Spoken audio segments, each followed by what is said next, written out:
From starter to Levain, or Levain, or Levain, or leavening and levain are from the Latin root levare. Just so you know, levare in Latin is to lift or to raise. Levain is a leavening agent similar to yeast, and other leavening agents are baking powder and baking soda. These are all leavening agents which will help your bread rise.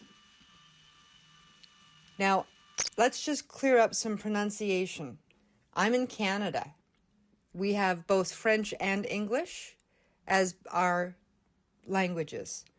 I have been exposed to a lot of French in my lifetime, and I have just been pronouncing levain as levain, which is the French, or the français. In English, it's levain. Pronounce it levain. Levain? Levain?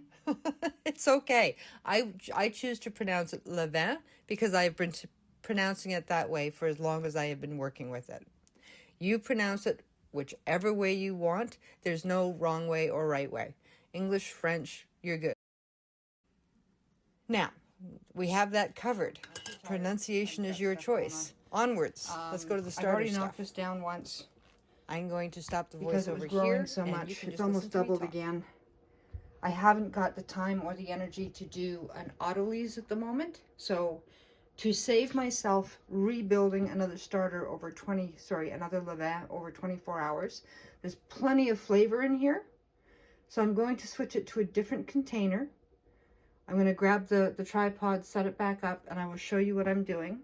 But I will feed it again, let it grow for the rest of the day, feed it again overnight. A little bit more acidity will develop as I'm doing this. And I'll just bake two loaves of bread tomorrow. Life does this, but I want you to know when you're working with sourdough, as long as you keep feeding the levain, if you cannot do what you planned on doing within that timeline, you can force it to the next day, even by doing little mini feeds.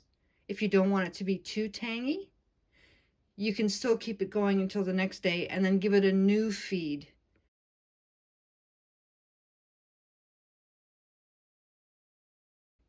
That same day that you wish to bake. So this is just one of those little tips and tricks that I discovered over time, because I used to keep a bowl of sourdough starter and I would just take from it warm all the time and then feed back what I used. It was a medieval way of doing things. It was called the mother.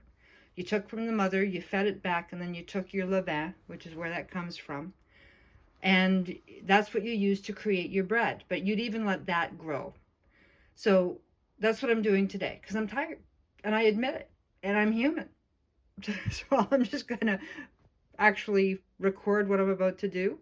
If you cannot plan to bake the next day, you can also just put it in the fridge after giving it something to nibble on until you're ready to pull it out and start again.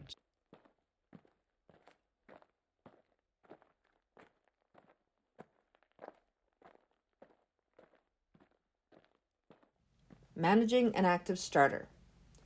Your starter is your permanent culture. It will be living with you for the long haul. It's a commitment. Hi, you invited me in. Your levain is a temporary build for a bake. It's a leavening agent that is leaving. That's an easy way to remember it.